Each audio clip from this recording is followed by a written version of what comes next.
Hey everybody, welcome to Kate's Kitchen, which is what won the little poll we had yesterday. So I am going to show you guys how to make crab mac and cheese with cauliflower. If you are on program with us, this counts as one leanest, which is wonderful, 3 greens, 2 healthy fats, and 2 condiments. So this is a really very well proportioned meal. It's also very, very tasty. So let's dive in and show you guys how to make this. Okay, I am not a chef by any means, but I am a halfway decent cook, mostly through this program and having to do it as practice. So this is what we're going to do. For this recipe, we need a 1/2 pound of lump crab meat. I bought a full pound and I used half of it earlier this week. We need some Old Bay seasoning, good Old Bay, or if you have a low sodium seafood seasoning, that will work just fine as well. We're going to use a 1/2 tablespoon of olive oil. I am actually going to use a rosemary olive oil to add a little bit extra flavor to this recipe. I am going to use 1 cup of reduced fat mozzarella cheese. I use the 2%, never use the fat-free because the fat-free mozzarella won't melt correctly. So for cooking, it's not so great. I am going to use 3 cups of cauliflower riced. This is 3 cups, it's quite a bit, guys.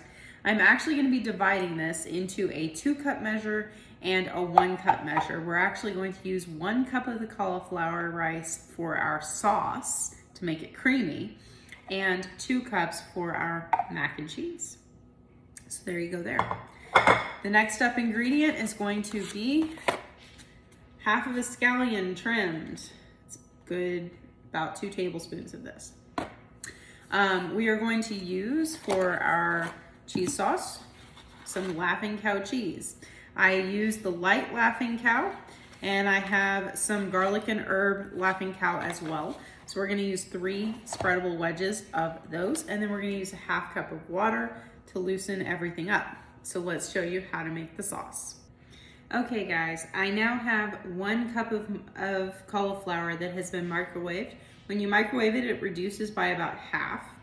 So we're going to add this to our blender container here. I'm gonna be using a hand blender for this, but you could easily use a food processor or really even just a NutriBullet or something like that. It doesn't have to be fancy. Ultimately, it just needs to be strong enough to mix up some cheesy stuff here. So we don't want to use a super cheap one that will reduce that. So that is 1 cup of cooked cauliflower.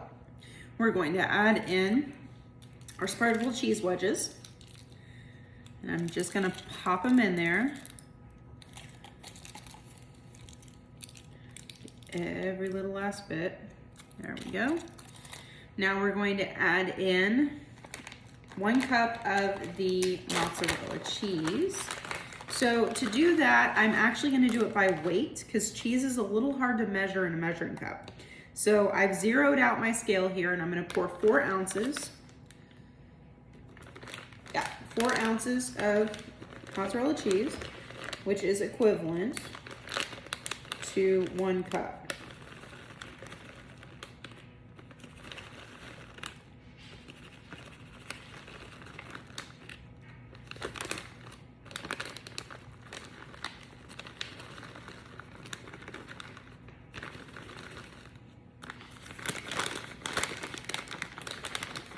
Kind of humid today, so it's kind of broken up here. There we go, 4 ounces of cheese. Notice that's now filling up my bottle. And I'm going to add in here 1/4 teaspoon of garlic salt. That should give us a nice garlicky flavor. And some scallion. There we go. And the last thing we're gonna add in is a 1/2 cup of water. So to do that, I'm gonna take the same measuring cup I measured my cauliflower in, because why not?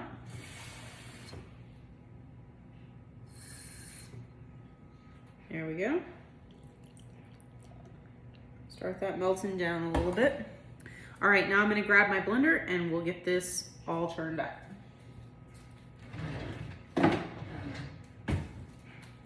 I find that hand blenders are super easy to use in these kinds of recipes because you can really control how much of the mixture you're getting blended up. You can control the speed, and on top of that, they're super easy to clean, unlike some of the more interesting blenders out there that are hard. All right, so I've got my blender on there. I'm just gonna turn it on, and I'm gonna pulse it till it's down toward the bottom.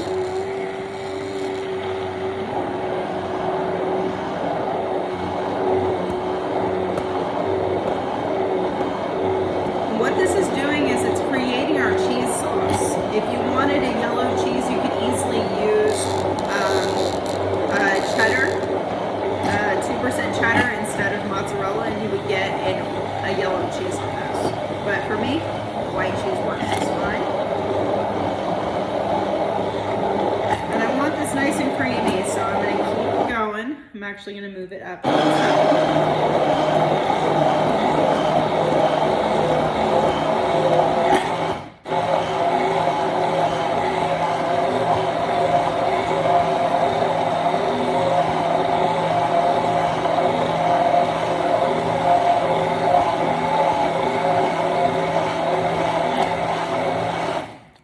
There we go, we have our cheese sauce. So yes, this is a significant amount of cauliflower in here, but what that's done is it's created a creamy consistency that is going to be read by your tongue and your palate as cheese sauce. And there is a significant amount of cheese in here too, so there you go. Now from here, it's like super, super, super easy because I'm going to take my other 2 cups of cauliflower. I'm going to heat a little bit of the oil, a half tablespoon of the oil in my skillet back here. And I'm going to saute up my cauliflower that I did not microwave. I'm going to do this rather than microwaving at all because it's going to make it a little crispier, a little more caramelized, and honestly read more like pasta rather than getting all creamy. So that's what we want to do next, and I'll show you that step. Okay guys, so I'm gonna turn on my oven here. There we go. And I'm gonna put it on a fairly high heat, almost all the way up to high. I'm going to put a half tablespoon. Here's my tablespoon measure, so I'm gonna do a half tablespoon.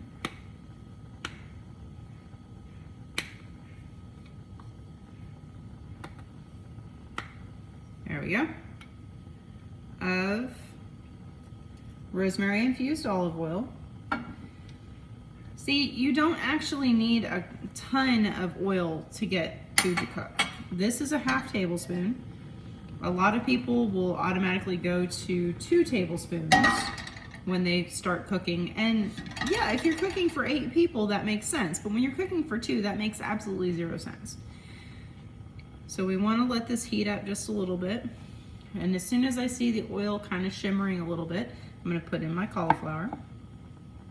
I expect it to make some noise because my cauliflower was frozen, so it probably has a little more water content in it. Nope, there's a little bit more oil in there. There we go. Okay, it's starting to shimmer, so in goes my cauliflower. And I don't want it to steam, I do want it to saute. So I'm gonna take my spoon, which I had a second ago. There it is. I'm gonna take my spoon and I'm gonna spread it out. And what that's gonna do is it's going to let the water escape and have the oil cooking with the cauliflower instead of the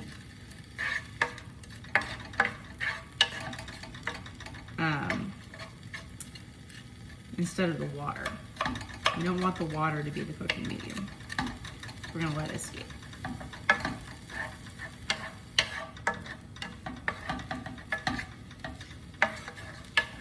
I'm also going to keep it moving for the same reason. I want it to caramelize.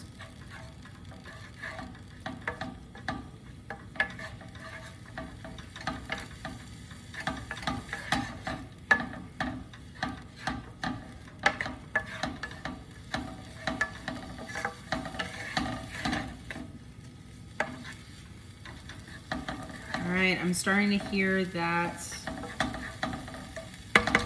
or smell that rosemary cauliflower.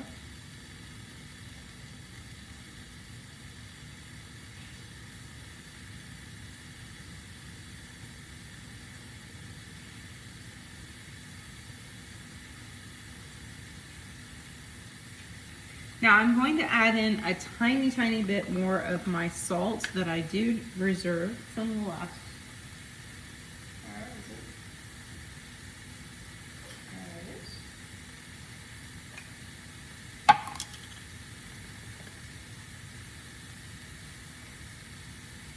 Just a little bit, it doesn't need much, and then we're going to add in the Old Bay seasoning.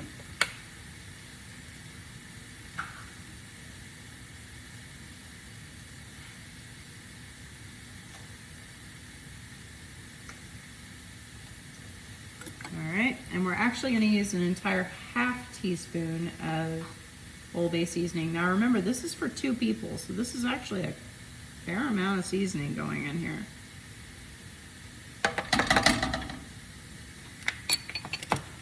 Okay. Oh gosh, that smells good.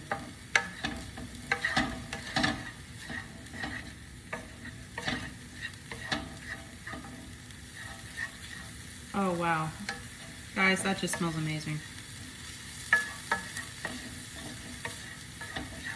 All right, that water has evaporated and it now looks a little bit more chunky and a little less creamy, which is what we want. I don't want to overcook it, so I'm going to add in that sauce and that crab meat. So let me go get that.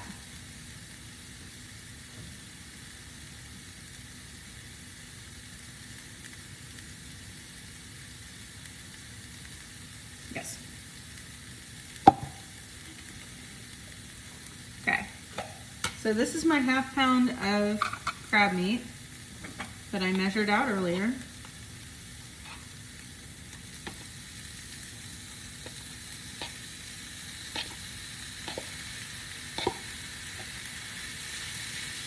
Look at all that flaky goodness. If you don't like crab, you could do this with shrimp or lobster.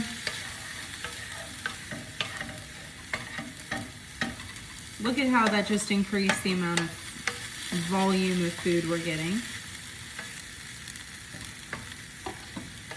Look how pretty that is.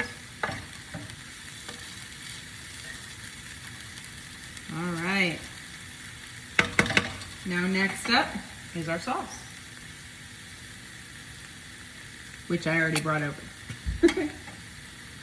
All right, so this sauce is super thick and creamy and cheesy, but when it hits that leftover water content from the crab meat and the cauliflower, it's going to loosen up a little bit, which is not a bad thing. But if it's still too thick for you and you want it a little bit looser, you can always add a little bit of water. What you can't do is take water back out once it's in.